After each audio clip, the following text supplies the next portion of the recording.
Sejam bem-vindos ao IAR Resume.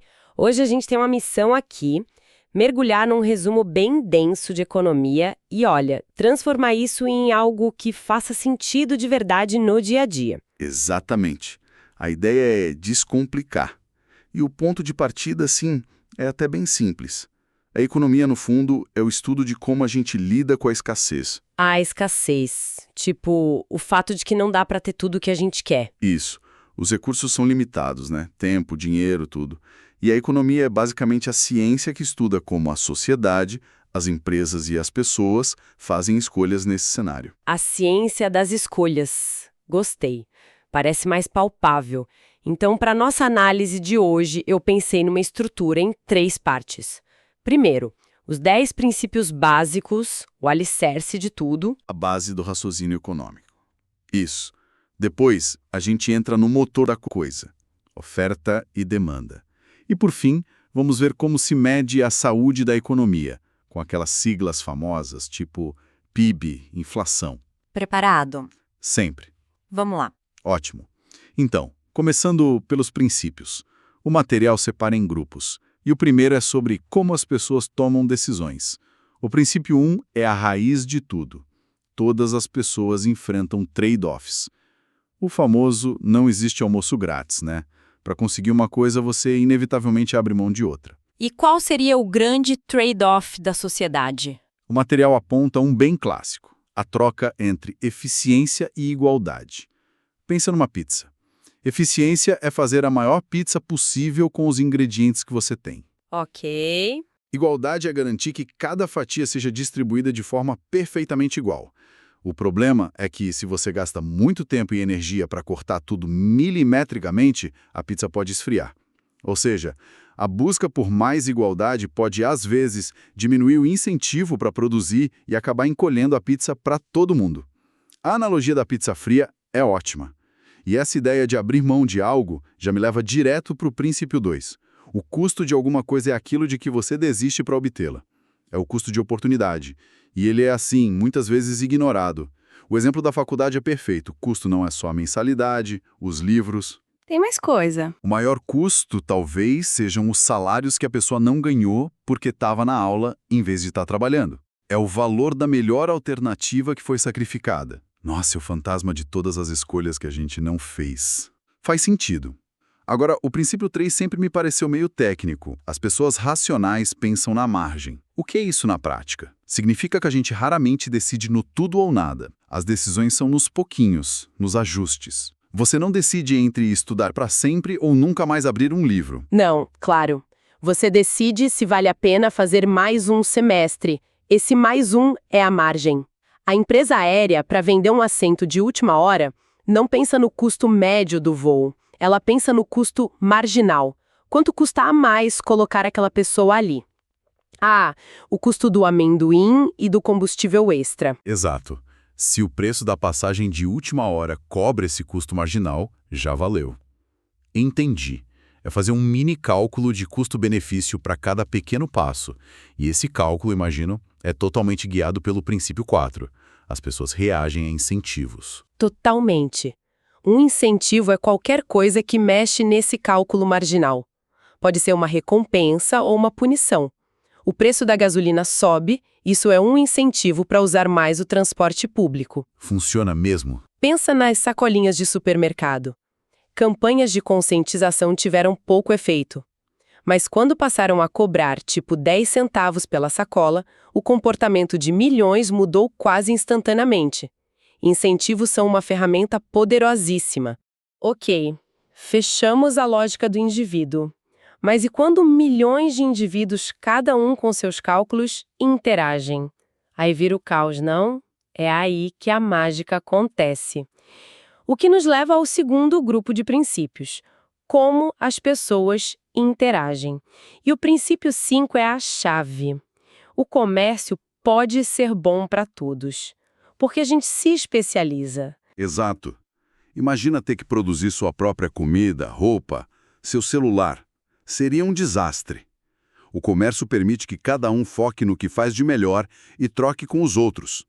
No final, todo mundo tem acesso a mais produtos, de melhor qualidade e mais baratos. E o palco para essas trocas são os mercados. O que nos leva ao princípio 6. Os mercados são geralmente uma boa maneira de organizar a atividade econômica. É a famosa mão invisível do Adam Smith. Não tem um planejador central dizendo o que produzir e para quem. São as decisões descentralizadas de milhões de famílias e empresas, guiadas pelos preços, que acabam alocando os recursos de forma surpreendentemente eficiente. Espera aí. Se o mercado é tão bom assim, por que a gente precisa de governo na economia? Ótima pergunta. E a resposta é o princípio 7. Às vezes, os governos podem melhorar os resultados dos mercados.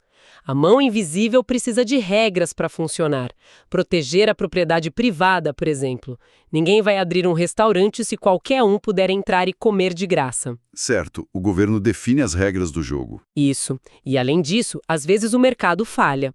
A poluição é o exemplo clássico. A fábrica não paga pelo ar limpo que ela poluiu. Isso é uma falha de mercado. O governo pode e deve intervir para tentar corrigir isso. Entendi. Então, saímos do indivíduo, passamos pela interação e agora vamos para o quadro geral, a última categoria de princípios. Como a economia funciona como um todo. E o princípio 8 parece ser a chave de tudo. Com certeza. O padrão de vida de um país depende de sua capacidade de produzir bens e serviços. É a produtividade, né? É tudo sobre produtividade.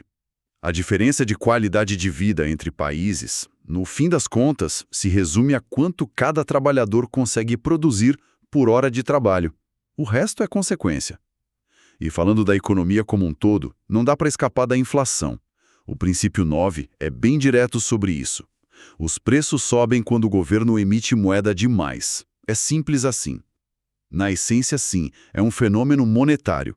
Se a quantidade de dinheiro na economia cresce muito mais rápido que a produção de coisas para comprar, esse dinheiro extra vai perseguir os mesmos produtos. Mais dinheiro disputando a mesma quantidade de coisas. Os preços sobem, cada real passa a valer um pouquinho menos. E isso nos leva ao último e talvez mais polêmico, princípio 10. A sociedade enfrenta um trade-off de curto prazo entre inflação e desemprego. Exato, a famosa curva de Phillips. A ideia é que, no curto prazo, de 1 a 2 anos, políticas para combater a inflação, como subir os juros, tendem a aumentar um pouco o desemprego. E vice-versa. Isso ainda é verdade? É um grande debate.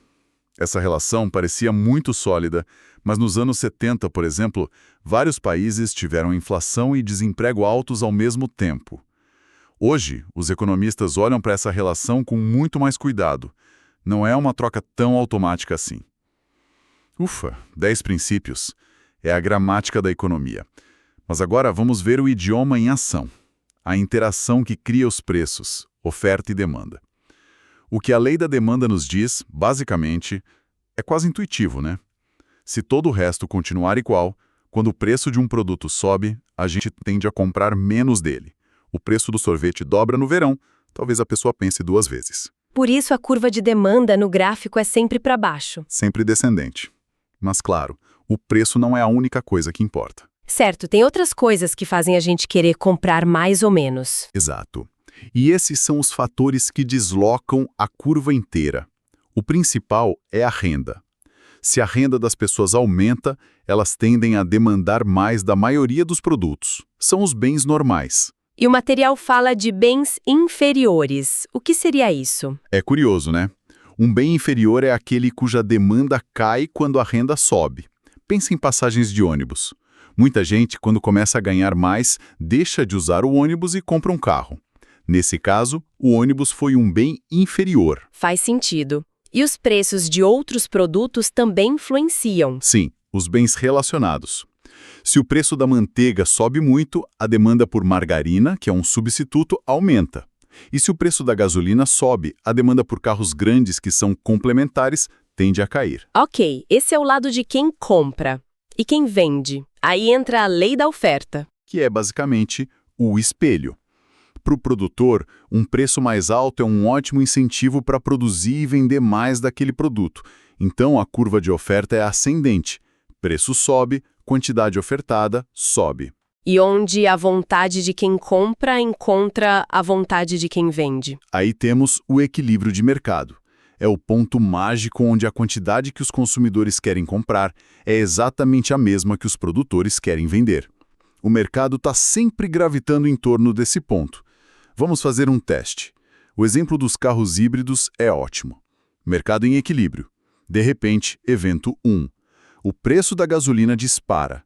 O que acontece? Bom, a gasolina mais cara deixa os híbridos que são mais econômicos muito mais interessantes. A demanda por eles explode. A curva de demanda se desloca toda para a direita. Resultado? O preço dos híbridos sobe e a quantidade vendida também aumenta. Certo. Agora, esquece a gasolina. Evento 2. Surge uma nova tecnologia que barateia a produção das baterias dos híbridos. Agora o choque é na oferta. O custo de produção caiu. Os fabricantes conseguem oferecer mais carros em qualquer nível de preço. A curva de oferta se desloca para a direita. E o resultado agora é: Preço de equilíbrio mais baixo e, de novo, uma quantidade maior de carros vendidos. Agora o cenário caótico. Os dois acontecem ao mesmo tempo. Gasolina cara e tecnologia barata. Aí fica interessante. O aumento da demanda empurra o preço para cima, o aumento da oferta empurra o preço para baixo. O efeito final no preço? não dá para saber. É ambíguo. Depende de qual dos dois movimentos foi mais forte. Mas uma coisa a gente sabe com certeza. A quantidade de híbridos vai aumentar, porque os dois eventos empurram a quantidade na mesma direção. Fantástico. Entendemos o motor. Mas como a gente sabe se essa máquina toda da economia está rodando bem? Aí entram as métricas. Vamos começar pela maior de todas. PIB, Produto Interno Bruto. O PIB é a tentativa de colocar um número em toda a atividade econômica de um país. É o valor de mercado de todos os bens e serviços finais. Exato. Produzidos dentro de um país num certo período. A fórmula mais comum é a da despesa. Consumo das famílias, plus investimento das empresas, plus gastos do governo, plus exportações, menos importações. Mas o resumo aqui dá um alerta importante. O PIB é uma medida de crescimento, mas não necessariamente de bem-estar, de qualidade de vida. De forma alguma, o PIB não se importa se estamos produzindo mais hospitais ou mais armas. Ele não mede lazer nem a qualidade do ar. E a comparação que o material traz é brutal. O Brasil tem um dos maiores PIBs do mundo, mas no IDH, o Índice de Desenvolvimento Humano, a gente despenca lá para baixo. É um abismo entre o tamanho da economia e o desenvolvimento das pessoas. Exato. Falando em coisas que afetam diretamente a vida das pessoas, vamos para inflação. No Brasil, o termômetro oficial é o IPCA. Isso. O IPCA mede a variação de preços de uma cesta de produtos e serviços consumida por uma família de classe média. E o mais interessante é olhar o peso de cada coisa nessa cesta. E o que pesa mais? 2 grupos dominam, cada um com cerca de 20% do total: alimentação e bebidas e transportes. Então é por isso que a gente sente a inflação primeiro no supermercado e na hora de abastecer o carro. O impacto no bolso é imediato. Precisamente. E a principal ferramenta que o Banco Central tem para tentar controlar essa inflação é a taxa Selic. Aqui sempre tem uma confusão. Como uma taxa decidida numa reunião em Brasília afeta o preço das coisas no dia a dia? Qual é a conexão? A conexão é o custo do dinheiro, ou seja, o crédito. Quando o Banco Central sobe a Selic, o dinheiro fica mais caro para os bancos pegarem emprestado. E eles repassam esse custo para a gente. Na hora. Os juros do financiamento do carro, do empréstimo pessoal, até do rotativo do cartão de crédito, tudo sobe. Com o crédito mais caro, as pessoas e as empresas consomem e investem menos. A economia dá uma desacelerada. E essa demanda menor ajuda a segurar a alta dos preços. É esse o mecanismo.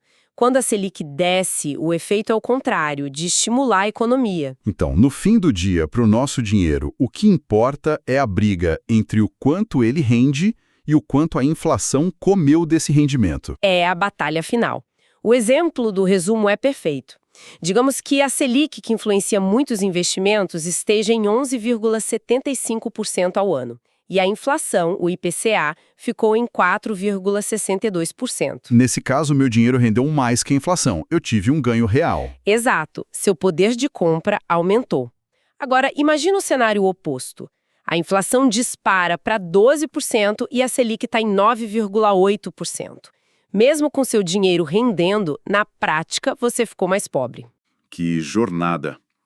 Começamos com as escolhas individuais, os trade-offs, passamos pela dança da oferta e demanda que formam os preços e terminamos nas grandes métricas que tentam dar um norte para tudo isso. Foi uma análise bem completa. E para fechar, eu queria deixar uma reflexão, conectando duas ideias que a gente viu. O princípio 7 diz que o governo pode, às vezes, melhorar os resultados do mercado. Certo, corrigindo falhas ou promovendo mais igualdade. Isso, mas o princípio 1, o mais básico de todos, nos lembra que tudo tem um trade-off. Não existe almoço grátis. E qual é a provocação que conecta os dois? A intervenção do governo para buscar mais igualdade, como na redistribuição de renda, pode gerar aquele trade-off que vimos lá no começo, o da pizza que esfria, a troca entre igualdade e eficiência. Isso nos leva a uma pergunta que vai muito além da economia. É uma pergunta para a sociedade. Onde está o ponto de equilíbrio certo nesse trade-off? Quanto de eficiência a gente, como sociedade, está disposto a abrir mão em troca de mais igualdade? Essa não é uma pergunta com resposta fácil. Não tem resposta certa ou errada nos livros de economia. É talvez a questão central que define o debate político e social em qualquer lugar do mundo. É algo para se pensar.